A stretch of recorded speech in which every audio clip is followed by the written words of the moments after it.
je vais partir exactement de ce qui est absolument nouveau dans le quantique. Si vous voulez, il y a dans le quantique, ce qui distingue le quantique du classique, c'est en fait quelque chose d'extrêmement simple. Et cette chose extrêmement simple, je veux dire, Étienne l'a mentionné, c'est l'aléa du quantique, mais c'est quelque chose de très très concret. En quel sens c'est très concret?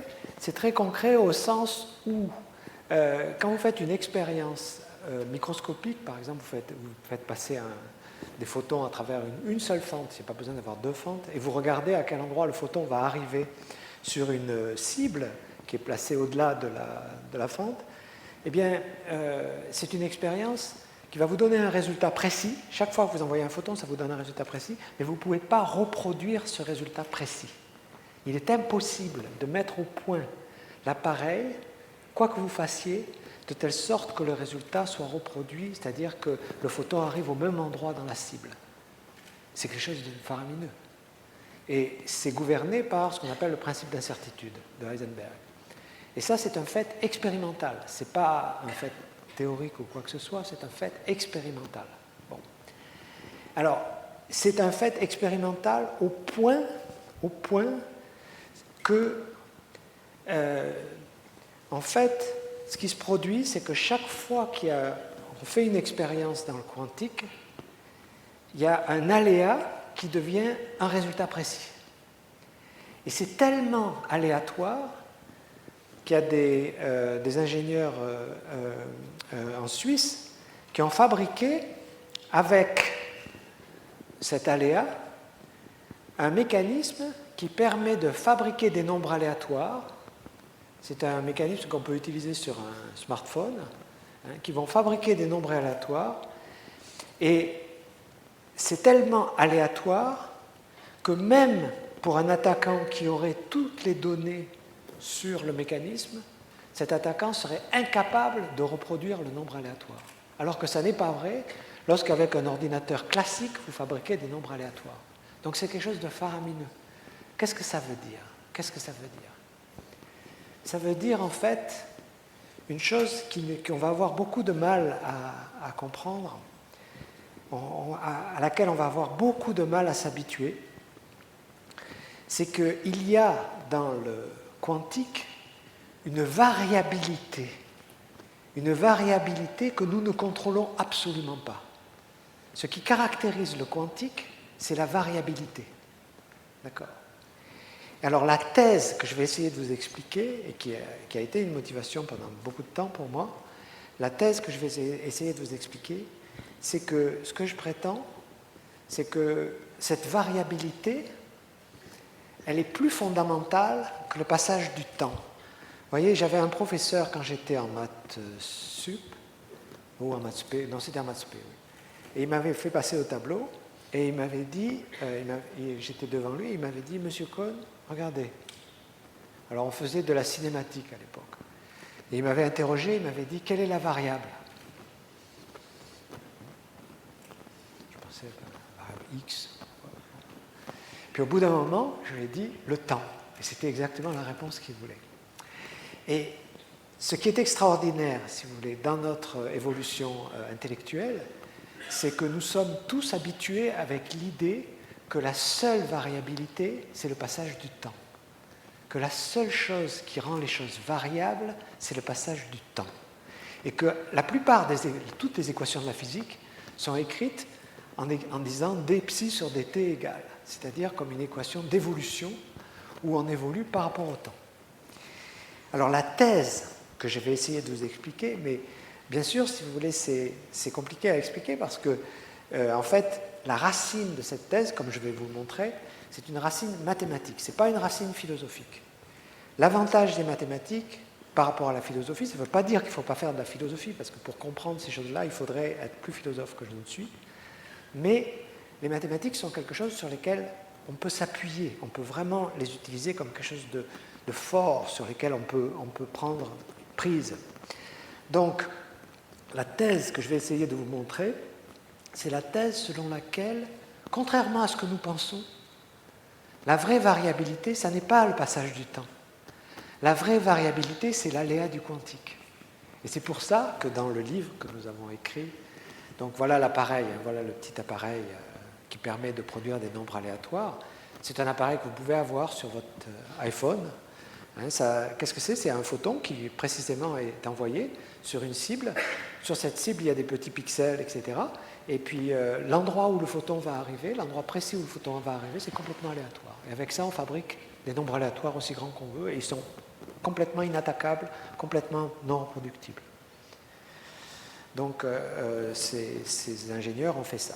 Donc comme je vous le disais, là, ce que je vais vous expliquer, donc, c'est que la variabilité la plus fondamentale, de loin, ce n'est pas le passage du temps, mais c'est cette incroyable irreproductibilité du quantique. Et le fait que chaque fois qu'on fait une expérience, chaque fois qu'il y a une expérience quantique dans le microscopique qui est faite, elle nous donne un résultat précis. Alors, bien sûr, toute la difficulté, ce sera donc d'essayer, si vous voulez, de réconcilier cette variabilité du quantique avec ce que nous savons du temps. Et ce que nous savons du temps, on l'a appris par les grands physiciens qui ont compris le quantique, c'est-à-dire, Étienne a parlé de Dirac, je vous parlerai surtout de Heisenberg et puis de von Neumann. Voilà. Donc c'est ça l'idée, si vous voulez, c'est ça l'idée de la première moitié de ma conférence. Et la deuxième moitié, ce sera relié justement à comment on va au-delà et comment on va sur la structure de l'espace-temps. Voilà. Donc, en fait, ce qui est absolument extraordinaire, c'est qu'on aurait pu arriver à cette notion-là en se posant un problème purement mathématique, qui est le problème de ce que c'est qu'en mathématiques ce qu'on appelle une variable réelle. Vous voyez, si vous demandez à un mathématicien qu'est-ce que c'est qu'une variable réelle, bon, vous connaissez un peu de maths, il va vous dire, une variable réelle, on prend un ensemble grand X et on prend une application qui va de X vers R, vers l'ensemble des nombres réels. On prend une application F qui va de X dans R. Bon, tout le monde est d'accord pour dire que c'est ça, ce qu'on appelle une variable réelle, c'est-à-dire un point de X, ça va vous donner un certain événement, et puis vous allez évaluer la fonction là-dessus, ça va vous donner une variable réelle. Mais en fait, on s'aperçoit très vite que cette notion de variable réelle, elle n'est pas du tout satisfaisante. Et pourquoi elle n'est pas du tout satisfaisante? Pratiquement, Étienne l'a mentionné dans ce qu'il vous a dit avant. Elle n'est pas du tout satisfaisante parce que les variables continues ne peuvent pas coexister avec les variables discrètes. Pour la raison suivante, le continu et le discret ne peuvent pas coexister parce que si vous avez une variable continue, votre ensemble X, il ne peut pas être dénombrable, puisque la variable va prendre un nombre continu de valeurs. Donc l'ensemble X ne peut pas être dénombrable. Et si l'ensemble X n'est pas dénombrable, et si j'essaie d'avoir une variable discrète, ça ne va pas gazer, puisque cette variable discrète, elle ne peut pas prendre un ensemble dénombrable de valeurs, puisqu'il y aurait une valeur qui serait prise une infinité de fois, même une infinité non dénombrable de fois. Donc ça ne colle pas, ça ne marche pas. Le formalisme classique des variables réelles ne marche pas. Alors la merveille, c'est que même purement mathématiquement, il y a une réponse à cette question, et cette réponse, elle est donnée par le formalisme quantique. Alors le formalisme quantique, ça demande de connaître des trucs d'analyse fonctionnelle, ça demande de savoir ce que c'est que l'espace de Hilbert. Mais si c'est pour vous, c'est une boîte noire, c'est pas grave, parce qu'on va voir historiquement comment ça s'est produit, si vous voulez, comment ça a été inventé. Mais l'espace de Hilbert, je dis l'espace de Hilbert, et je dis l'espace de Hilbert parce qu'en fait, il n'y en a qu'un. Et ça, c'est une merveille absolue. C'est-à-dire qu'il y a un tas de manières de construire un espace de Hilbert. Par exemple, vous pouvez prendre les fonctions L2 sur le cercle, vous pouvez prendre les suites de carrés sommables, vous pouvez faire 36 trucs, mais tous ces espaces-là sont les mêmes. Et le fait que ces espaces-là soient le même, qu'il n'y en ait qu'un, ça vous dit que justement, les variables continues vont coexister avec les variables discrètes. Pourquoi? Parce que si par exemple je prends un intervalle et je prends l'opérateur de multiplication par la variable, ça va me donner un opérateur auto-adjoint dans l'espace de Hilbert correspondant, des fonctions de carré sommable. Et cet opérateur, il va avoir un spectre continu, donc ça va être une variable continue. Mais comme cet espace de Hilbert est le même que l'espace des suites de carré sommable, en fait, dans le même espace de Hilbert, il y aura un opérateur de spectre discret et qui aura la multiplicité finie. Ce ne sera pas du tout en contradiction. La seule différence, le seul phénomène nouveau, c'est que ces opérateurs ne commutent pas. C'est-à-dire qu'il n'est pas possible qu'une variable continue commute avec une variable discrète Pourquoi? Parce que s'ils commutaient ensemble, vous auriez pu trouver un modèle dans le modèle classique, avec un ensemble X et des applications de X à valeur dans R.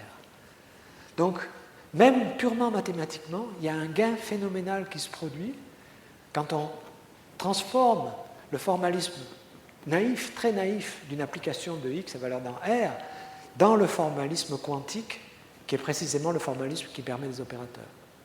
Alors, comment est-ce que ce formalisme a été découvert? Il a été découvert dans cette île. Étienne a parlé de Dirac. Avant Dirac, il y avait un autre jeune physicien, c'était Werner Heisenberg, qui, à un moment donné, dans sa vie, faisait des calculs très très difficiles, mais à un moment donné, il a eu le rhume des foins, et à l'époque, il n'y avait pas de médicaments contre le rhume des foins, sauf d'envoyer les gens dans un endroit où il n'y avait pas de pollen. Donc lui, son université l'a envoyé sur une île qui s'appelle l'île d'Heligoland, dans la mer Baltique. Et donc il s'est retrouvé, il était logé par une vieille dame, très gentille, et il n'avait pas de cours à donner, il pouvait se donner complètement à ses calculs. Donc il s'est adonné à ses calculs, et ce qui est formidable, je n'ai pas le temps de vous l'expliquer, mais c'est quelle était la motivation de Heisenberg. C'était quelque chose d'extraordinaire. Heisenberg, il voulait faire de la mécanique classique, mais avec ce qu'on appelle le principe de Ritz-Rydberg, qui est un principe de combinaison des transitions atomiques. Et une nuit, il faisait ses calculs, et à 4 heures du matin, il a eu une illumination extraordinaire. Il avait découvert les matrices, et il avait découvert son équation, cette équation extraordinaire, qui est l'équation d'évolution de Heisenberg. Et il était très très embêté parce qu'il voulait démontrer que cette équation, en fait, elle préserve l'énergie. Pour lui, c'était un problème. Donc il a fait des calculs, c'était des calculs de matrice cette nuit-là, et il a vérifié qu'en fait, si on prend l'opérateur H lui-même, il est inchangé par cette évolution, et ça donne ce qu'on appelle la conservation de l'énergie. Et à ce moment-là, Heisenberg, au lieu d'aller se coucher, quand il était à ce moment-là, il a décidé d'aller gravir un des je ne sais pas si vous voulez, je ne peux pas vous le montrer comme ça, mais le long de l'île, il y a des espèces de pitons rocheux. Donc il est parti, il est monté en haut d'un de ces pitons rocheux et il a attendu le lever du soleil. Et il a eu devant ses yeux, sans doute, comme les gens qui la première fois découvrent un phénomène, comme le phénomène qu'il avait découvert, qui était la non-commutativité en fait, il a eu la vision devant lui d'un paysage extraordinaire qui lui a fait peur, pratiquement. Il avait vraiment découvert, si vous voulez, la mécanique quantique. Après, Born et Jordan, puis Dirac, etc., ont appelé, si vous voulez, la mécanique des matrices. Mais c'est Heisenberg qui avait découvert les matrices, et il les avait découvertes à partir de phénomènes physiques, qui est le système de Ritz-Rydberg, qui est un système complètement expérimental. Et c'est une découverte fondamentale parce qu'elle relie, si vous voulez, le temps avec un opérateur qu'on appelle l'hamiltonien, qui gouverne l'évolution des observables, c'est-à-dire les observables en mécanique quantique, elles vérifient cette propriété.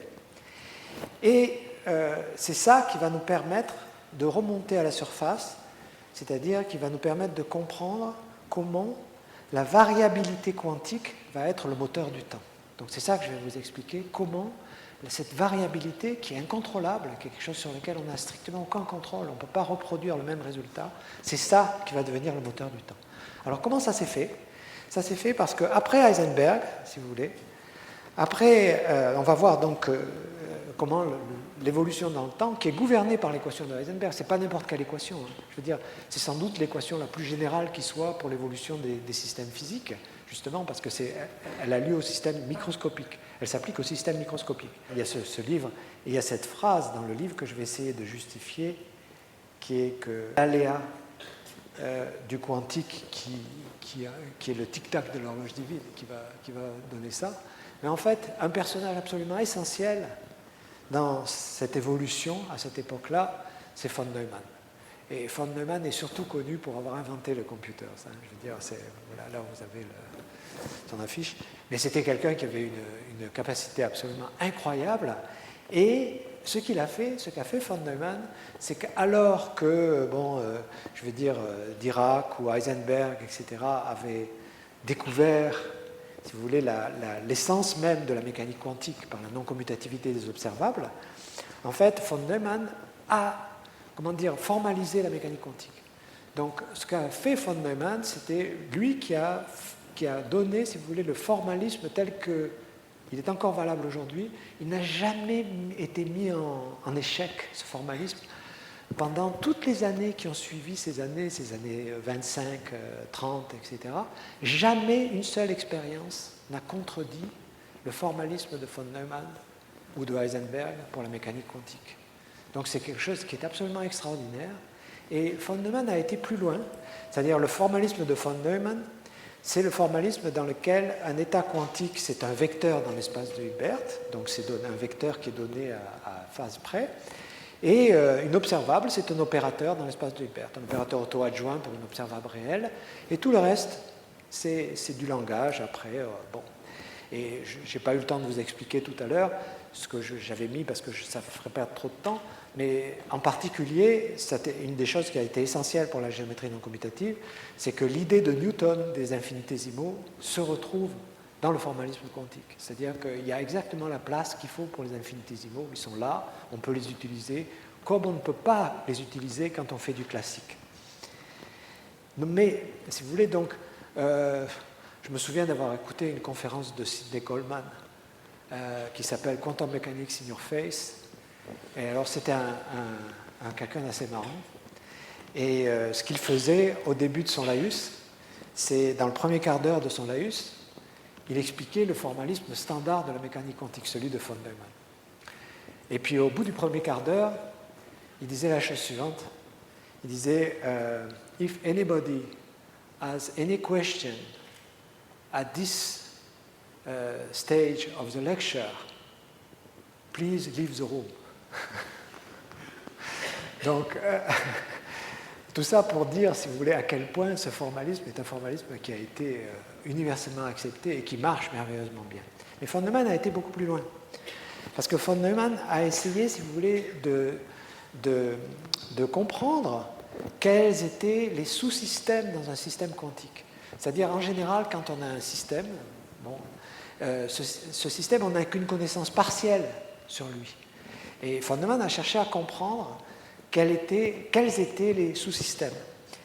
Et, si vous voulez, alors que lorsqu'on connaîtrait tout sur le système, ça voudrait dire qu'on pourrait prendre n'importe quel opérateur et on pourrait mesurer ce que donne l'opérateur, il y aurait la variabilité qui est due à son spectre et tout ça.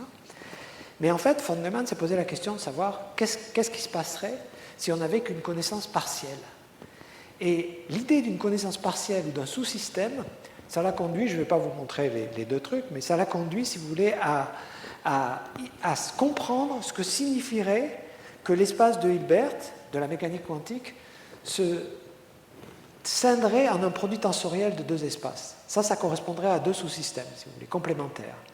Ceux dans lesquels on fait les mesures dans H1 et ceux dans lesquels on fait les mesures dans H2. Et alors, von Neumann, à ce moment-là, a découvert que, en fait, on pouvait écrire sur les opérateurs ce que ça signifiait que le système avait deux sous-systèmes complémentaires. Il y a les opérateurs qui correspondent au premier sous-système et les opérateurs qui correspondent au deuxième sous-système. Et comme ils ne se parlent pas, les opérateurs commutent. Les opérateurs du premier commutent avec les opérateurs du deuxième. D'accord ? Et la question que s'est posée von Neumann, c'est est-ce qu'il est vrai que si je prends deux algèbres d'observables qui ont les bonnes propriétés pour être le commutant l'une de l'autre, etc., est-ce qu'il est vrai que ça correspond à une factorisation de l'espace de Hilbert en un produit tensoriel? Alors c'est ce qu'il a appelé les facteurs. Et il a fait une découverte merveilleuse. Vous allez voir pourquoi c'est une découverte merveilleuse. Parce qu'il a découvert qu'en fait, ce n'était pas toujours vrai que ça correspondait au fait que l'espace de Hilbert se scinde en deux, en produit tensoriel de deux. Il a découvert ça. Et il les a classés en trois types. Alors, le type 1, c'est quand ça se scinde en un produit tensoriel, donc ce n'est pas très intéressant. Le type 2, c'est quand ça ne se scinde pas en un produit tensoriel, mais on a encore une notion de dimension. On a une notion de dimension qui maintenant prend des valeurs réelles, ce qui est très très intéressant dans un tas d'histoires. Mais la merveille, si vous voulez, c'est qu'il y en avait un troisième. Et dans les travaux de von Neumann, ce type 3, si vous voulez, c'était ce qui reste. C'était ce qui reste. Bon. Et alors on va voir que c'est justement ce type 3 qui est à l'origine du passage du temps. C'est-à-dire, on va voir, si vous voulez, que c'est ces factorisations qui mesurent notre manque de connaissances sur le système, en fait, et qui vont avoir cette évolution temporelle. Donc, comment ça s'est produit? Comment ça s'est produit? En fait, ça s'est produit avec l'apport absolument essentiel d'un mathématicien japonais qui s'appelle Tomita, qui ensuite, si vous voulez, ça a été mis en forme, etc. Puis Takesaki a été plus loin. Mais dans les années 67, un mathématicien japonais, donc Tomita, a fait un travail qui était absolument extraordinaire. Il faut dire que c'était un survivant, Tomita. C'était un survivant parce qu'il est devenu sourd quand il avait 2 ans, et c'est grâce à sa surdité qu'il a échappé à ce qui l'aurait conduit sûrement à sa mort pendant la guerre entre le Japon et les États-Unis. Il était militaire, et la patrouille dans laquelle il était a préféré le laisser de côté pour une expédition parce qu'il était sourd et donc il n'entendait pas trop les ordres qu'on lui donnait.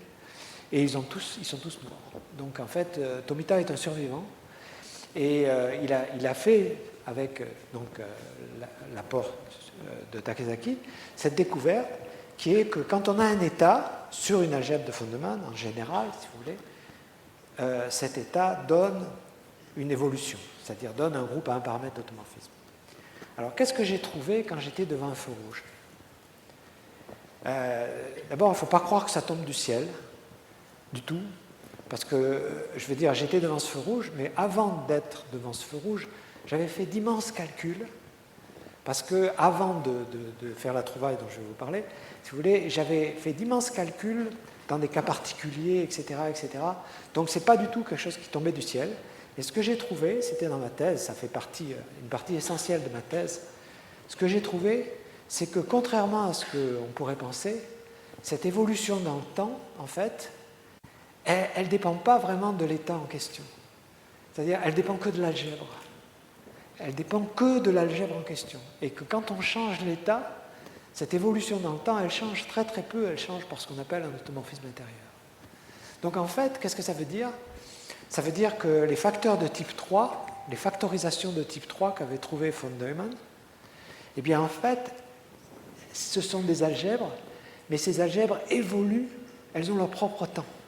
Et en particulier, il y a une quantité d'invariants, que j'en ai déduit tout de suite, c'est par exemple les périodes de l'algèbre. Il y a des temps pour lesquels elle ne bouge pas, etc., etc. Et cette évolution dans le temps a donné toutes sortes d'invariants qui ont permis de débloquer complètement la classification des facteurs, etc. Je ne veux pas vous en parler techniquement, mais si vous voulez, donc ça a fait ma thèse, ça a fait pas mal ça a permis de faire la classification des facteurs de von Neumann, et si vous voulez, ça a permis de réduire les facteurs de type 3, qui étaient totalement inaccessibles, aux facteurs de type 2 et automorphisme. Bon, très bien.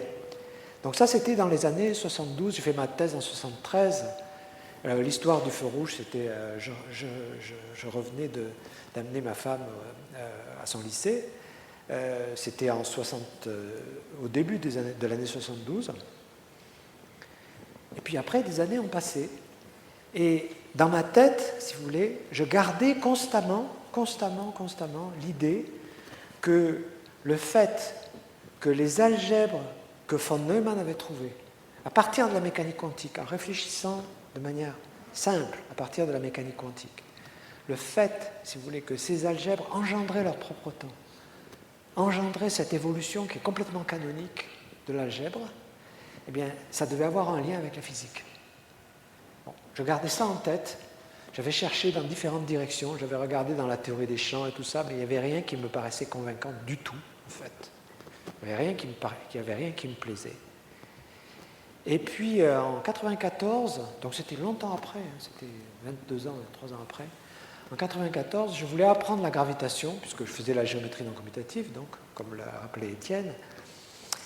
Et donc j'étais allé au Newton Institute pour un séjour. Alors là, je ne sais pas s'il y a besoin du robot pour se rendre compte si c'est... Mais je m'ennuyais terriblement. Je m'ennuyais terriblement parce qu'il y avait des gens qui étaient là, mais ils ne voulaient pas faire de conférences, etc. Enfin, je veux dire, c'était vraiment la nuit. Et jusqu'au jour où j'ai vu une conférence qui était annoncée. C'était une conférence par Carlo Rovelli. Et le titre qu'il avait donné était un titre provocateur. Alors, il avait écrit comme titre « We know what quantum space-time is ». Bon, alors, vous voyez, quand vous voyez ça, un titre comme ça, je m'étais dit, bon, c'est sûrement bidon, etc. Donc, j'étais allé l'écouter, mais bien sûr, j'avais mon revolver sur la table. Hein, et donc, pendant sa conférence, je n'ai pas arrêté de l'embêter, de lui poser des questions un peu vicieuses, etc. Et après sa conférence, on a commencé à discuter. On commençait à discuter ensemble, en prenant le thé, etc. Et je me suis aperçu que c'était quelqu'un qui avait réfléchi vraiment très, très profondément. Je veux dire, et au bout de peut-être 2 heures, on a été au dîner, parce qu'il y a un dîner qui est organisé au Newton Institute tous les soirs. Donc on s'est assis l'un à côté de l'autre. Et on était ensemble au dîner, et à un moment donné, je lui ai raconté mon histoire, ce que je viens de vous dire là, et que j'aurais espéré toujours que ça avait un lien avec la physique. Et à ce moment-là, Carlo, qui était à côté de moi, est parti. Alors, vous savez comment on est quand on envoie un email, après on se dit, est-ce qu'on n'a pas poussé un peu fort, etc. Donc je me disais, qu'est-ce que j'ai dit? J'ai dit quelque chose qui ne lui a pas plu ou quoi? Bon. Et puis, au bout de 5 minutes, il est redescendu, il était allé dans son bureau pour chercher 2 articles. Et la merveille, c'était que lui, pour des raisons purement philosophiques, mais purement philosophiques, enfin de physicien quand même, hein, de physicien, il avait eu une idée merveilleuse, c'est que lui, il était parti de la relativité générale. C'est pas quelqu'un qui fait du quantique. Si vous voulez, il y a ce problème d'unification de la relativité générale et du quantique, mais en général, il y a 2 groupes distincts. Il y a des gens qui sont du côté relativité générale et des gens qui sont du côté quantique. Donc lui, il est du côté relativité générale. Mais ce qui est merveilleux, c'est que bien qu'il soit du côté relativité générale, il avait déduit qu'en relativité générale, il n'y avait pas de temps naturel, parce que, bon, pour dire techniquement, si vous voulez, quand on prend les équations de Wheeler-de Witt, etc., l'hamiltonien, en fait, c'est une des contraintes. Donc on ne peut pas utiliser l'hamiltonien pour faire une évolution dans le temps, ça ne marche pas du tout. Donc Carlo avait réfléchi, et il avait écrit, avant que je lui parle, 2 articles dans lesquels, en fait, il démontrait pour des raisons purement physiques et philosophiques, qu'en fait, il ne fallait pas partir du temps et chercher un état thermodynamique, c'était l'inverse. C'est-à-dire, son idée, c'était que si le temps passe, c'est parce qu'on est dans un bain thermique, et que c'est parce qu'on est dans un bain thermique que le temps s'écoule. Et il avait écrit une équation, mais c'était une équation semi-classique, ce n'était pas une équation quantique. Et la merveille des merveilles, c'est que l'équation qu'il avait écrite, c'était exactement l'analogue classique, semi-classique, de ce que je ne vous ai pas montré tout à l'heure, c'est la condition KMS qui gouverne exactement le lien entre l'état et l'évolution. Et alors ça a été une merveille. Ça a été une merveille parce que qu'est-ce que ça voulait dire? Ça voulait dire que la seule vraie équation qui relie le passage du temps avec, si vous voulez, la mécanique quantique, qui est l'équation de Heisenberg, eh bien, en fait, cette équation, on peut la déduire d'un état thermodynamique. Donc, ça veut dire que quand on est dans une situation de type 3, donc comme celle que j'avais trouvée, si vous voulez, le temps qui va ressurgir de la non-commutativité, eh bien, c'est un temps qui va forcément être parfaitement compatible avec Heisenberg et avec l'évolution du temps qu'on connaît d'habitude. Donc ça, c'est une merveille.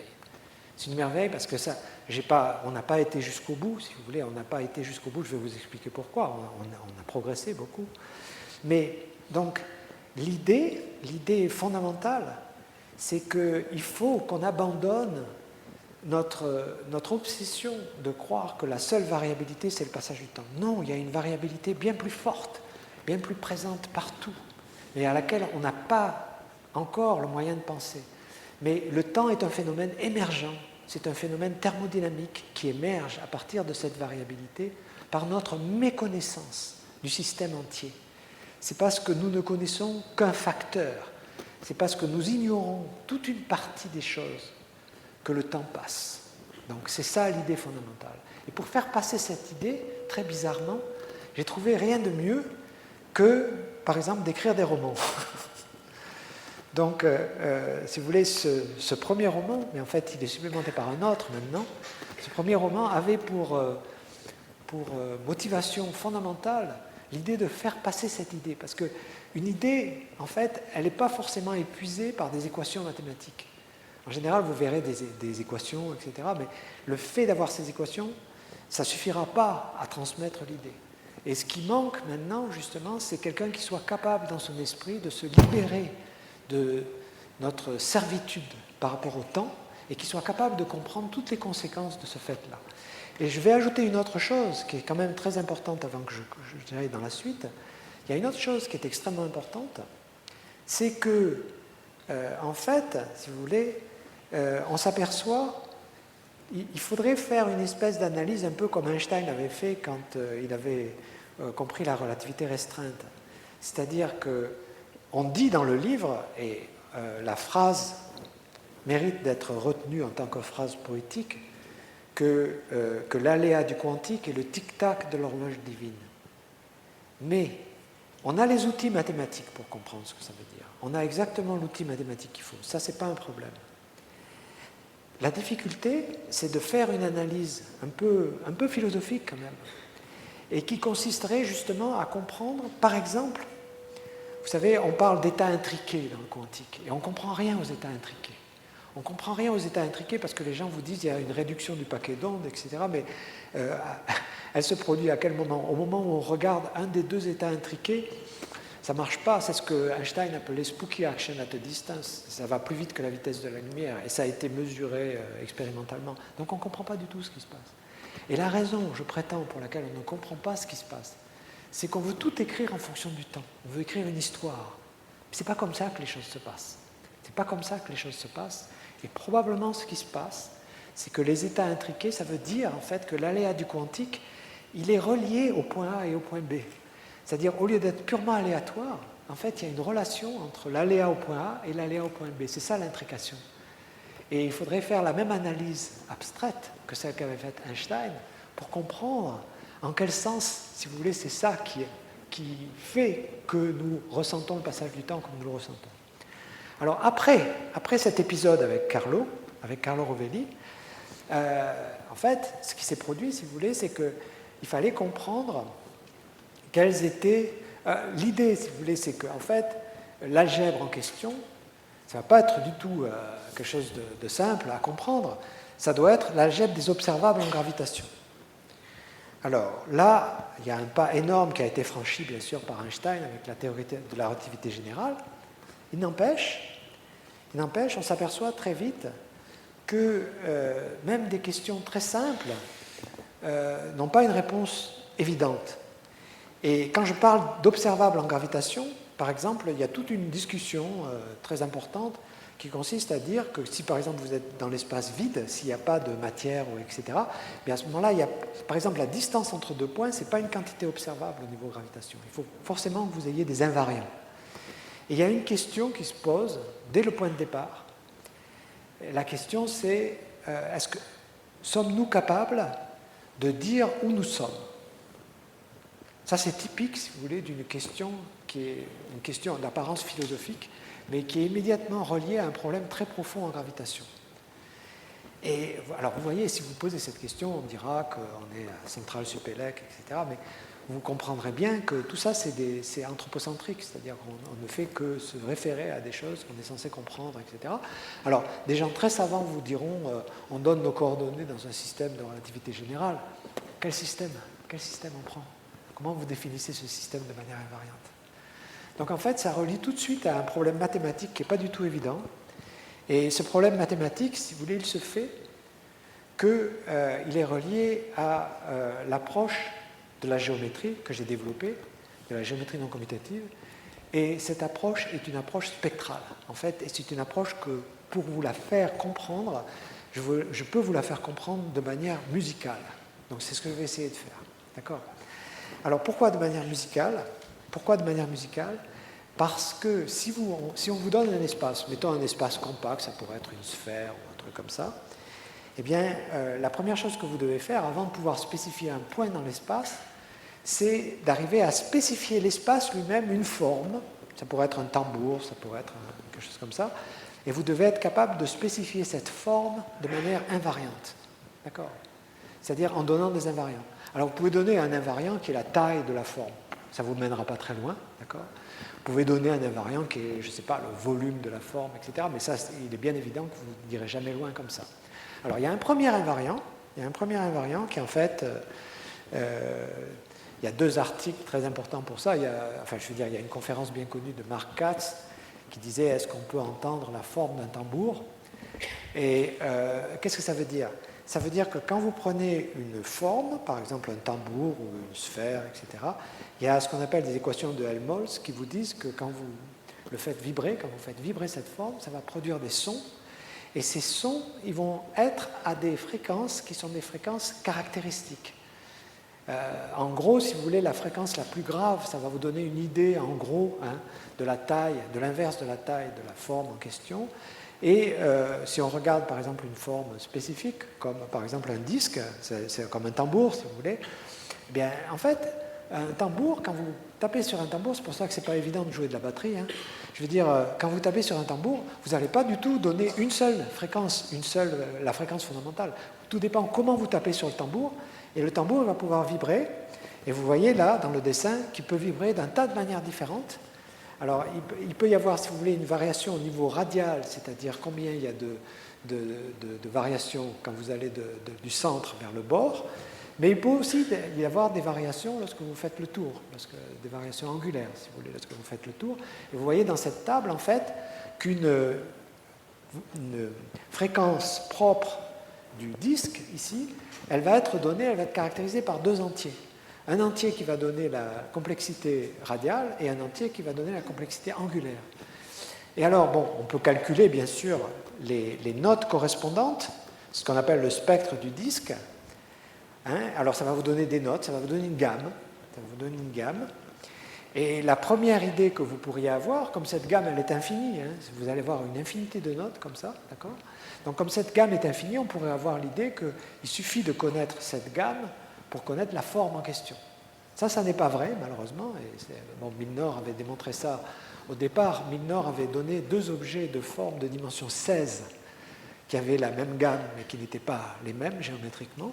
Et puis, graduellement, les gens ont descendu la dimension et sont arrivés finalement à des objets dont la dimension est beaucoup plus petite. Et donc, ils sont arrivés, par exemple, voilà 2 formes qui manifestement ne sont pas les mêmes, pas pour la couleur, la couleur on s'en fout, mais vous voyez bien que la forme rouge, par exemple, elle a un carré qui est saillant comme ça, alors que l'autre n'a pas ça. Donc ce n'est pas les mêmes formes, et pourtant elles ont exactement les mêmes gammes. Donc leur musique est exactement la même. D'accord? Alors, en fait, on peut se poser la question de savoir quel est l'invariant supplémentaire qui permet de reconnaître une forme et qui se rajoute à sa gamme pour qu'on puisse la reconnaître. Alors la merveille, c'est que cet invariant supplémentaire, il existe, et en fait, il est relié à la notion de point dans un espace, et je ne vais pas passer trop de temps dessus, mais l'exemple que je prends toujours, c'est l'exemple ça c'est la première forme, donc il faut considérer, je veux dire, le fait qu'elle soit séparée en 2 parties n'est pas important, et ça c'est la première forme, donc, et la deuxième forme. Donc les 2, si vous voulez, c'est des formes très très simples. La première est obtenue avec un triangle rectangle isocèle et un carré, qui ont une certaine taille chacun. Et la deuxième est occupée avec un rectangle qui est le double du carré précédent et un autre triangle isocèle. Alors il se fait, c'est un calcul, que ces 2 formes ont la même gamme. Elles ont exactement la même gamme. Et alors après, on peut se demander, mais comment est-ce qu'on peut distinguer ces 2 formes, bien qu'elles aient la même musique, qu'elles aient la même gamme, Et là, ce qui se produit, ça se voit tout de suite sur cet exemple, ce qui se produit, c'est qu'il se fait dans cet exemple-là, si vous voulez, que dans la gamme, en fait, on peut colorer les notes. Sur un piano, il y a des notes noires et blanches. Là, il y a des notes qui sont en fait de 3 couleurs différentes. Et ce dont on s'aperçoit, c'est que ce qui distingue les 2 formes, c'est que pour l'une des 2 formes, on peut faire toujours un accord bleu-rouge, par exemple, alors que pour la deuxième forme, on ne peut pas faire un accord bleu-rouge. Et ce que j'entends par un accord, c'est que quand vous regardez les vibrations, il faudrait que les vibrations aient lieu au même point. C'est ça que j'appelle un accord.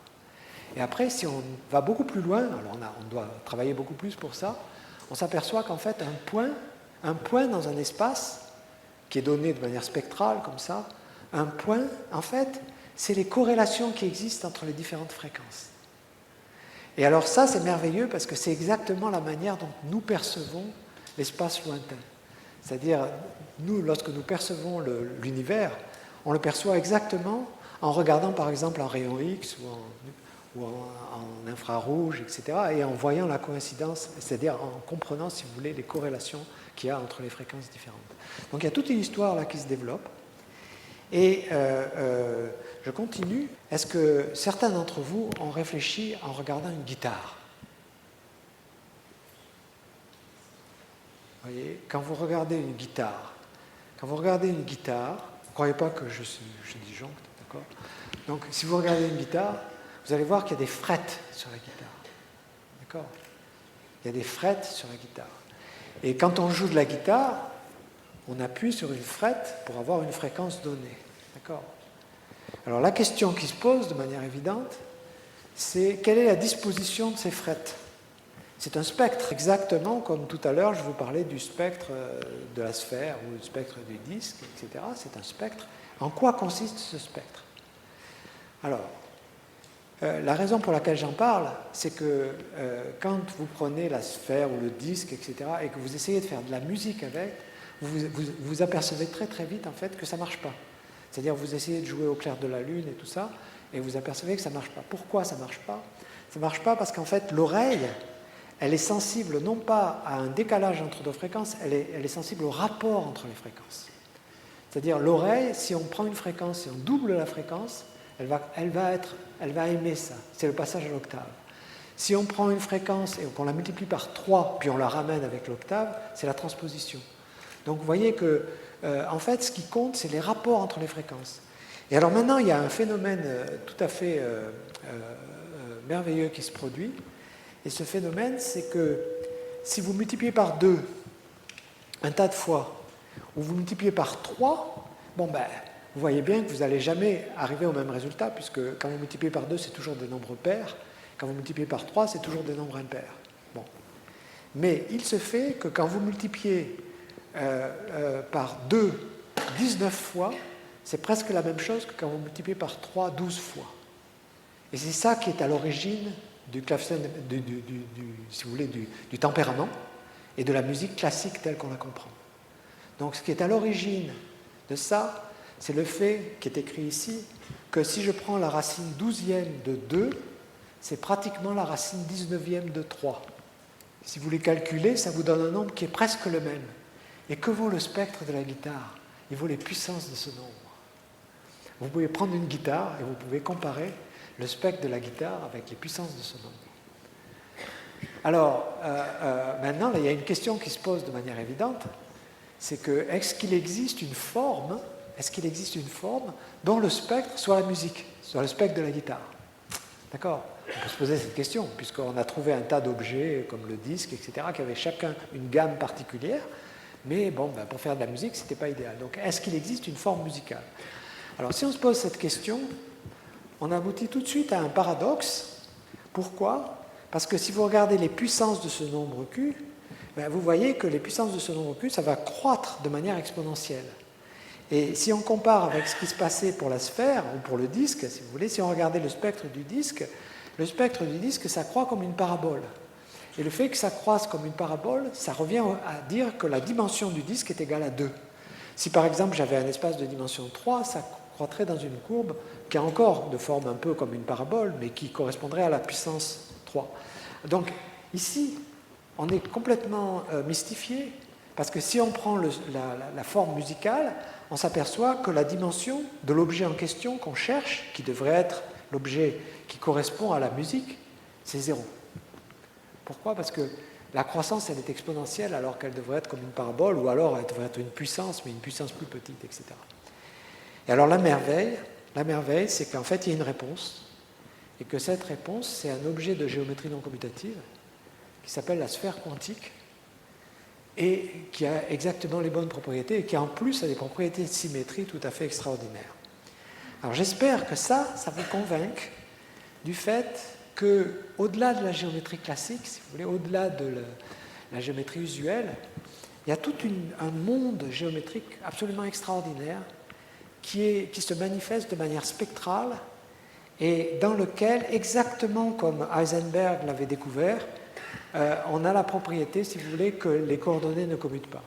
Donc, en fait, ce que j'ai fait dans mon travail, c'est simplement de pousser plus loin la découverte de Heisenberg. Qu'est-ce qu'a découvert Heisenberg? Il a découvert que quand on prenait un système microscopique, ce que normalement on pensait comme des fonctions sur l'espace des phases qui commutent entre elles, et donc on pouvait penser à l'espace des phases comme un espace ordinaire, et bien en fait, ces fonctions ne commutent pas. Bon, et le fait qu'elles ne commutent pas, qu'est-ce que ça veut dire? Ça veut dire que l'idée de Descartes de développer la géométrie avec des coordonnées qui commutent, etc., ne marche pas lorsqu'on fait de la physique au niveau microscopique. Mais, bien sûr, je veux dire, ça c'est simplement un exemple. Et en fait, donc, le cadre que je me suis posé, c'était le problème, si vous voulez, de développer la géométrie, mais de développer la géométrie pour des espaces dont les coordonnées ne commutent pas. Et là, je veux commenter sur ce qu'a dit Étienne à propos des anagrammes. Je veux revenir sur ce qu'il a dit. Chaque fois qu'Étienne vous donnait deux phrases différentes, comme par exemple le boson scalaire de Higgs et l'horloge des anges ici-bas, que signifie le fait que ce sont des anagrammes? Ce que ça signifie en fait, c'est que si vous passez au commutatif, c'est-à-dire si vous oubliez de faire attention à l'ordre des lettres, ces deux phrases deviennent les mêmes. Donc ce que ça veut dire que passer au commutatif, c'est perdre le sens. D'accord? C'est perdre le sens.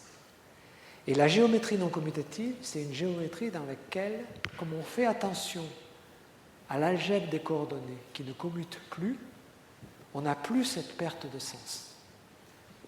Alors, étendre la géométrie à ces espaces-là, ce serait quelque chose de complètement illusoire si on avait pour seule motivation de faire une généralisation, parce que j'aime pas les généralisations. Mais on sait, depuis le départ, qu'il y a un bonus extraordinaire. Et quel est ce bonus? Le bonus, c'est que comme les coordonnées ne commutent pas, comme l'espace est non commutatif, il a son propre temps. Et ça, c'est merveilleux. Parce que ça veut dire que, par exemple, avec les espaces non commutatifs, on peut faire de la thermodynamique, on peut refroidir un espace non commutatif. On n'a jamais entendu parler de refroidir un espace ordinaire. Et on peut faire des choses qui sont absolument inattendues dans la géométrie ordinaire. Alors, pour aller plus loin, donc, ce qu'on a fait, c'est on ne peut pas faire la géométrie comme on le fait d'habitude. D'habitude, lorsqu'on fait de la géométrie, on mesure la distance entre deux points. Et vous connaissez tous l'origine du mètre étalon, et le fait que Méchain, etc., ont fait une équipée pour pour essayer de définir le mètre. Le mètre a été déposé au pavillon de Breteuil, près de Paris, etc. Donc ça, c'est le point de vue classique sur la mesure des distances. Il se fait que, comme d'habitude, si vous voulez, les physiciens ont une intuition extraordinaire, et un jour, il y a eu une réunion du poids et mesure, etc.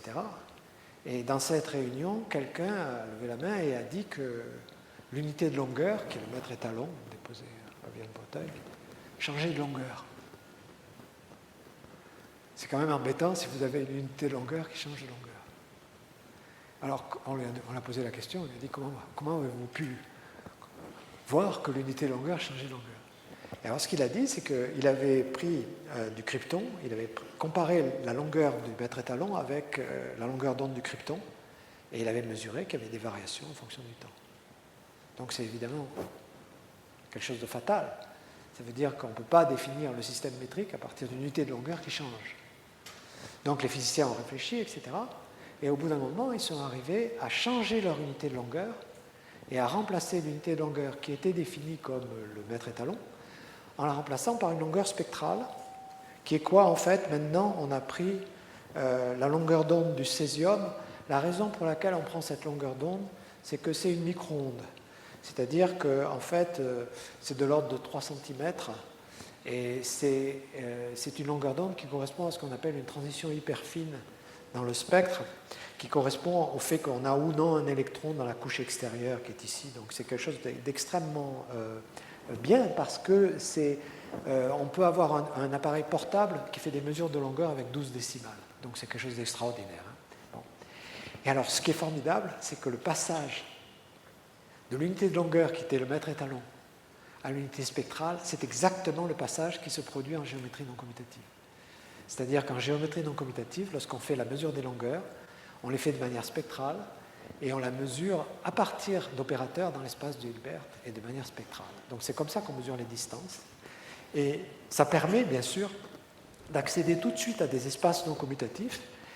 Et si vous voulez, ce qu'on a réussi à faire avec mes collaborateurs, avec Ali Shamseddine, Mathilde Marcoli et Walter Van Zuilenkom, ce qu'on a réussi à faire, c'est qu'on a réussi à comprendre qu'il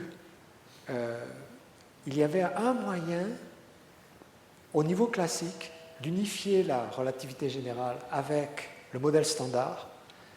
Le modèle standard, j'avais l'habitude de montrer le Lagrangien dans mes conférences. Je ne le fais plus parce qu'on m'a dit que ça a effrayé les gens. Et effectivement, je veux dire, c'est un Lagrangien qui prend 4 heures pour faire le typesetting. C'est-à-dire que, je veux dire, bon, quand vous voyez la formule, vous vous dites, je ne veux pas en entendre parler. Et alors, ce qui est tout à fait extraordinaire, c'est qu'à partir du point de vue spectral, donc en utilisant ce point de vue spectral, ce Lagrangien qui est infiniment compliqué parce qu'il contient les champs de jauge, il contient le champ de Higgs, il contient un tas de choses qui paraissent complètement non naturelles, etc., il devient limpide et très simple en termes de géométrie non commutative.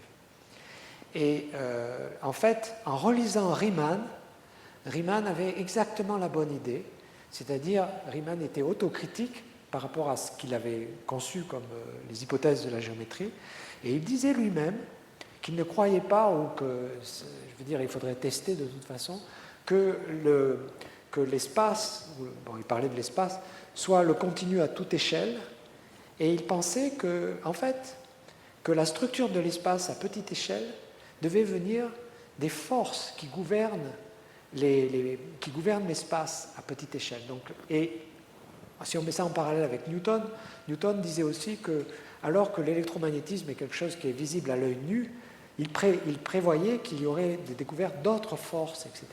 Alors, ce qui est merveilleux dans ce formalisme, c'est qu'en fait, les forces qui viennent du modèle standard, y compris le Higgs, elles apparaissent de manière complètement géométrique à partir d'un espace dont la texture, c'est ce que expliquait Étienne, c'est un peu plus subtil que le continu.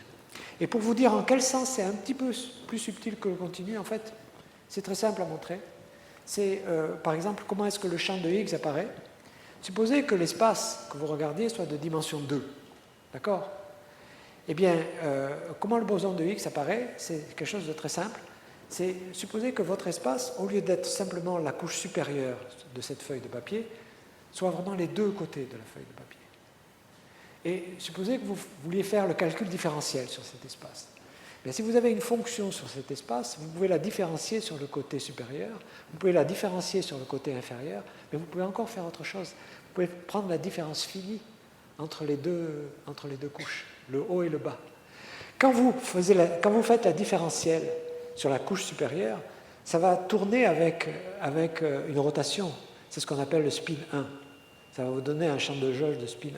Quand vous faites la différentielle sur la partie inférieure, ça va aussi tourner. Ça va aussi être de spin 1. Mais quand vous regardez la différence entre le haut et le bas, ça va être insensible aux rotations. C'est ce qu'on appelle un champ scalaire. C'est le champ scalaire de Higgs. Donc vous voyez qu'on comprend de cette manière comment, en ayant un tout petit peu touché à la structure de l'espace au niveau tout petit, au niveau infinitésimal, on va arriver à comprendre les choses de manière bien plus simple. Et en fait, ce qu'on a compris, et ça nous a pris un temps infini, et ça n'a été fait que récemment avec Mukhanov et Shamseddine, on a fini par comprendre quelle était l'origine des champs de jauge du modèle standard. Et la raison fondamentale qui est derrière, c'est précisément la raison qui permet, à cause de la non-commutativité, d'avoir du sens alors qu'on part de rien. C'est-à-dire qu'en fait, on écrit des mots à partir de ce qu'on appelle une algèbre de Clifford et un symbole qui est simplement un symbole de ponctuation. Et en écrivant ces mots à partir du symbole de ponctuation et de l'algèbre de Clifford, on obtient les fonctions sur l'espace-temps à valeur précisément dans l'algèbre de matrice qu'il faut introduire pour avoir le modèle standard.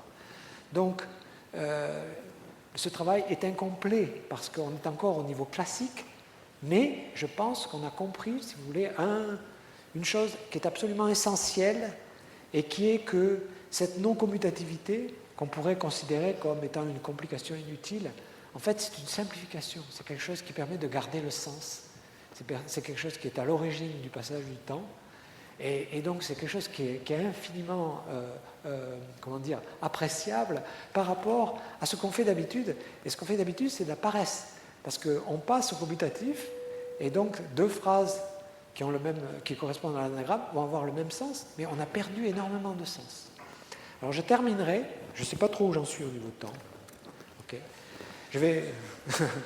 bon, ben... Ça, on n'a pas de contrôle là-dessus. Hein.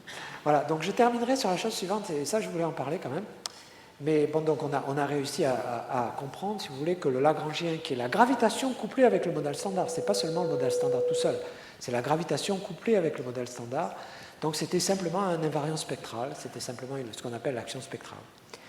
Mais ce qu'il faut bien comprendre, c'est qu'on est devant un paysage mathématique complètement ouvert, complètement magnifique, et qu'il y a des exemples d'espaces dont on connaît le spectre.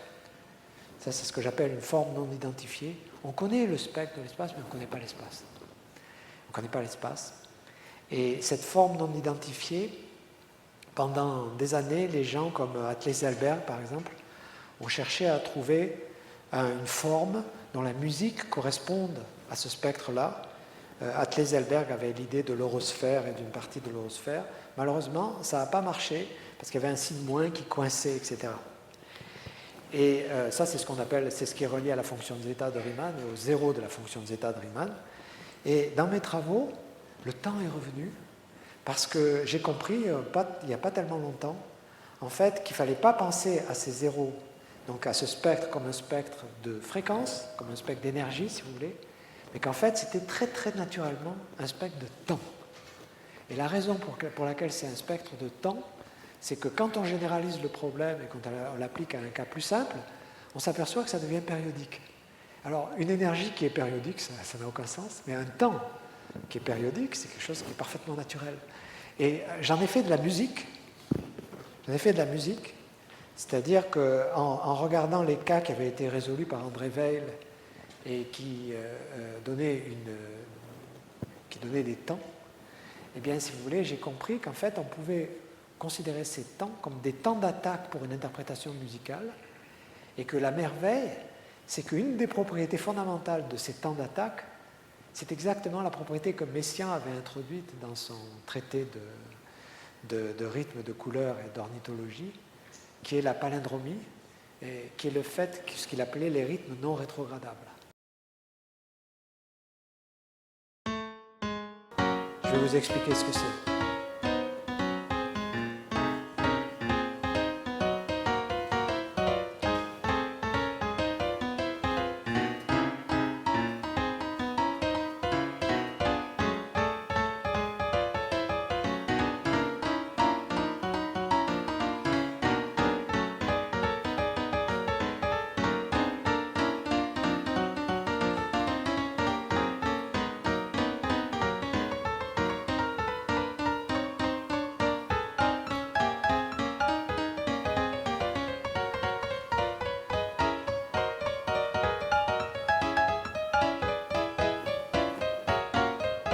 Stop. Je vais vous expliquer ce qui s'est passé. Il s'est passé beaucoup de choses. Alors, vous avez vu chaque fois les nombres premiers, d'accord? Au départ, il y avait 3600 danseuses dans le rectangle du haut. Dans la première forme, on avait fait descendre tous les multiples de 2 sauf 2, tous les multiples de 3 sauf 3 et tous les multiples de 5 sauf 5. Alors, comme 2, 3 et 5 sont des diviseurs de 60, ça donnait des colonnes, d'accord? Après, quand on a entendu le nombre 7 qui jouait, tous les multiples de 7 danseuses sont descendues dans le rectangle du bas. D'accord? Après, on a entendu le nombre 11. Tous les multiples de 11, les danseuses qui étaient multiples de 11 sont descendues dans le rectangle du bas. D'accord? Et après, on a vu descendre les multiples de 67. Qu'est-ce qu'on a maintenant? Dans le rectangle du haut, on a tous les nombres premiers entre 1 et 3600. D'accord? C'est ce qu'on appelle le crible d'Ératosthène. D'accord? Dans le rectangle du bas, on a une espèce de azulejos, vous savez, comme au Portugal, qui est assez joli. D'accord? Et qu'est-ce que j'ai fait? J'ai cherché un air de musique qui soit associé à chaque nombre premier. Je l'ai fait mathématiquement. L'air que vous venez d'entendre, c'était un air qui a été calculé mathématiquement. D'accord? Ça a été calculé mathématiquement. OK? Là, je vous ai fait écouter cette musique de manière égale. Elle a été jouée de manière égale. Mais maintenant, dans la suite, vous allez l'entendre jouer par des motifs. C'est-à-dire que les rythmes dont je parlais tout à l'heure, c'est eux qui vont gouverner les temps d'attaque de la musique. Et on va avoir une perception complètement différente des zéros des fonctions de zeta, pour ce qu'on appelle des motifs, d'accord? Et ça va être illustré par uniquement de la musique. Donc, en fait, si vous voulez, le temps a été complètement présent dans toute mon évolution, et j'ai trouvé ça tout à fait extraordinaire quand il est re-rentré, et que j'ai compris qu'en fait, il fallait chercher les zéros de zeta, non pas comme des fréquences, mais comme des temps. Et ça cadre parfaitement avec ce que je suis en train de faire en ce moment, avec, par exemple, avec Katia Consani, sur mon travail, etc.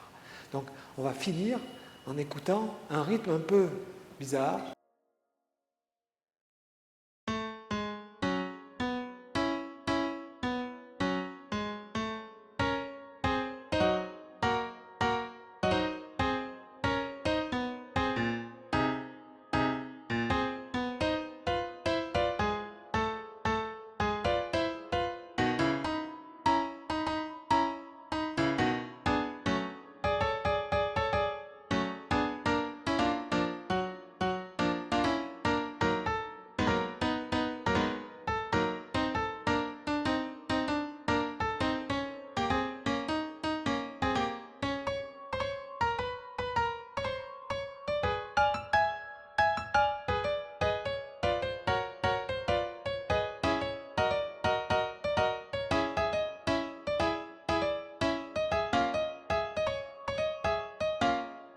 Donc je termine sur le dernier truc. Voilà, alors on a écrit un livre justement pour faire comprendre ces idées, qui s'appelle Le spectre d'Atacama, qui est beaucoup plus fouillé que le premier, parce que là, si vous voulez, on explique le cheminement d'un chercheur.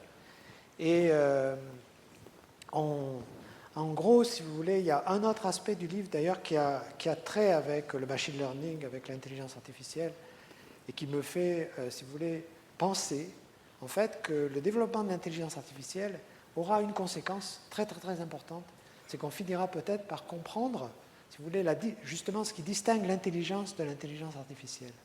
Et je veux dire, c'est quelque chose auquel je suis très attaché pour la raison suivante, c'est que je me sers énormément de l'ordinateur. Par exemple, tous ces trucs-là, je les ai faits à l'ordinateur et tout ça. Et ce dont je me suis aperçu en me servant énormément de l'ordinateur, de programmes d'ordinateur, etc., c'est pas que l'ordinateur va remplacer l'homme, non, pas du tout. Ce dont je me suis aperçu, en fait, c'est que l'ordinateur change complètement les valeurs relatives des choses auxquelles on est habitué. Par exemple, dans le temps, je trouvais admirable les gens qui connaissaient toutes les fonctions spéciales, etc., et qui étaient capables de vous donner... Mais maintenant, à l'ordinateur, on met une fonction, et l'ordinateur vous donne le nom de la fonction, et vous dit comment l'intégrer, etc. Donc, si vous voulez, ça recadre complètement les choses, et ça montre à quel point, en fait, ce qui est important en mathématiques, et ce qui est important dans ce qu'on fait, aussi bien en physique, c'est pareil, c'est les concepts. Et on peut considérer, je considère, si vous voulez, que les mathématiques, une des grandes forces des mathématiques, c'est que c'est une fabrique de concepts qui est absolument extraordinaire. Et ces concepts, après, ils vont graduellement rentrer dans le domaine public, mais je mets au défi l'intelligence artificielle de créer des concepts. Je mets au défi l'intelligence artificielle d'inventer la relativité générale, d'inventer la notion de topos, comme Grothendieck l'a fait, etc. Et je pense, si vous voulez, que ce que ça va faire, c'est ce qu'on disait dans le dialogue sur l'intelligence artificielle, c'est qu'il faut absolument que l'homme soit toujours présent, qu'il l'utilise comme un outil pour s'agrandir, pour agrandir sa compréhension, etc., mais que jamais il ne l'abandonne et jamais il ne croit qu'il puisse être remplacé par l'intelligence artificielle. Je pense que c'est essentiel, c'est un enseignement absolument essentiel. Et alors, donc, pour terminer, si vous voulez, en fait, ce qui s'est produit, c'est que dans mon travail, sont émergés deux espaces qui sont des espaces non commutatifs. J'aurais jamais pensé ça lorsque j'ai commencé la géométrie non commutative dans les début des années 80. C'est l'espace-temps d'abord, et deuxièmement, le site arithmétique qui sous-tend les zéros de la fonction zeta, qui sous-tend les nombres premiers. Donc, je veux dire, ça montre bien à quel point une recherche a priori pour simplement pour l'honneur de l'esprit humain, si vous voulez, elle peut avoir après des conséquences qui ne sont pas du tout évidentes au départ. Au départ, je n'aurais jamais pensé m'intéresser à l'espace-temps et je n'aurais jamais pensé m'intéresser aux zéros de la fonction de zeta, si vous voulez. Voilà. Donc je vais terminer là-dessus.